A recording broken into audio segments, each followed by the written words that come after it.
Assalamualaikum, kaifa halukum? Bihair, alhamdulillah. Kali ini kita akan berkisah tentang seorang sahabat Nabi yang memeluk Islam di masa kecilnya dan berkat doa Nabi Muhammad SAW dia memiliki harta dan keturunan yang banyak. Siapakah beliau?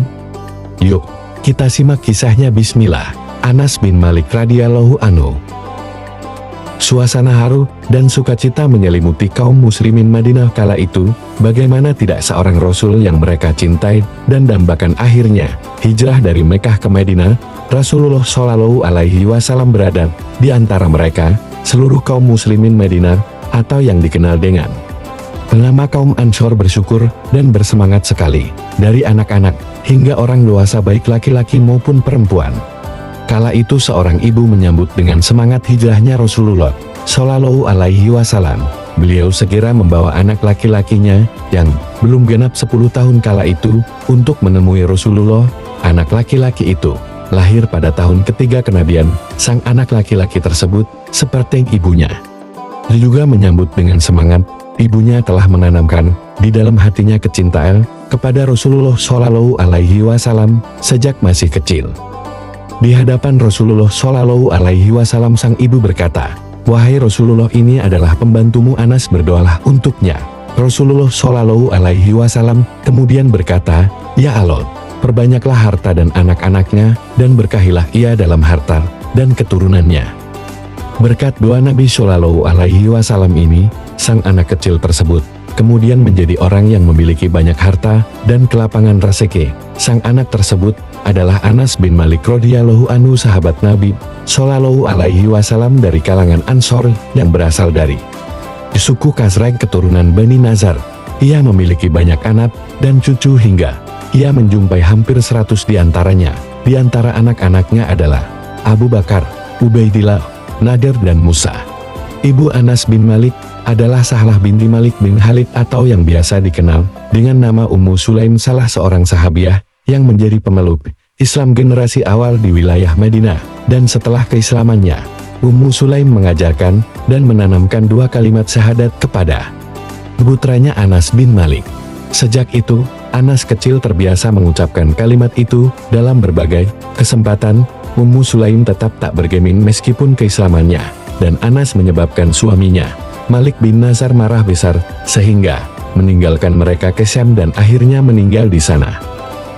Nabi Shallallahu Alaihi Wasallam memperlakukan Anas dengan penuh kasih sayang, sampai-sampai Anas berkata, "Aku melayani Rasulullah Shallallahu Alaihi Wasallam selama 10 tahun, demi Allah tidak pernah sekalipun beliau bersabda kepadaku, tidak pernah pula berkata kepadaku untuk sesuatu, kenapa kau melakukan ini, kenapa kau tidak melakukan itu."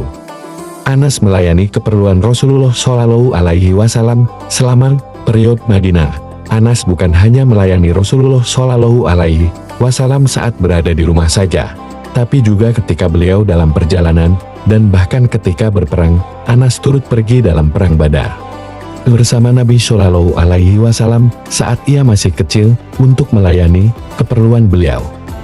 Karena lama menyertai Nabi Shallallahu Alaihi Wasallam, yakni sejak beliau berhijrah hingga wafat, Anas banyak meriwayatkan hadis dari beliau. Jumlah hadis yang diriwayatkan oleh Anas berjumlah 2286 hadis. Hanya saja semua hadis yang diriwayatkan dari Anas itu tidak semuanya didengar secara langsung oleh Anas dari Rasulullah Shallallahu Alaihi Wasallam. Meski sebagian besarnya diriwayatkan Anas secara langsung dari lisan Nabi Shallallahu Alaihi Wasallam, sebagian diantaranya diriwayatkan Anas dari Abu Bakar, Umar, Ubadah bin Samit, Muaz bin Jabal, Abdullah bin Mas'ud dan Abu Hurairah dari Nabi Shallallahu Alaihi Wasallam. Anas radhiyallahu anhu menjaga amanat atau periwayatan hadis ini dan menyampaikannya persis seperti yang ia dengarkan. Setelah Rasulullah Shallallahu Alaihi Wasallam wafat, Anas hidup lebih dari 80 tahun.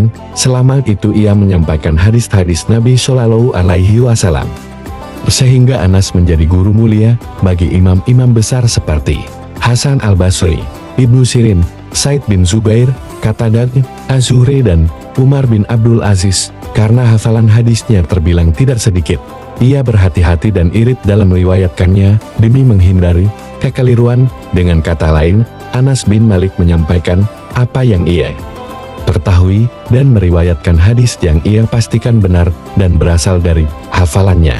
Pada mulanya Nabi Shallallahu Alaihi Wasallam melarang para sahabat menulis hadis agar tidak bercampur dengan Al-Quran. Setelah Al-Quran sudah lengkap dan wahyu berhenti seiring dengan wafatnya Rasulullah Shallallahu Alaihi Wasallam, maka larangan penulisan hadits itu tidak berlaku lagi.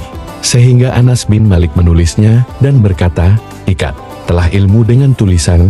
Anas radhiyallahu anhu selalu memadukan antara ilmu dan amal, sebab tidak ada baiknya jika ilmu tidak diiringi praktik.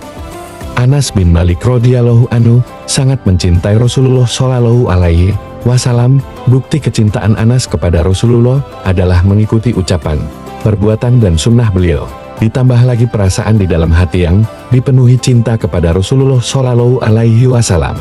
Nabi Shallallahu Alaihi Wasallam ketika berpapasan dengan anak-anak di jalan, beliau mengucapkan salam kepada mereka seperti halnya beliau juga mengucapkan salam kepada orang-orang dewasa. Begitu pula yang dilakukan oleh Anas bin Malik. Nabi Shallallahu Alaihi Wasallam biasa sholat malam hingga kedua kaki beliau bengkak.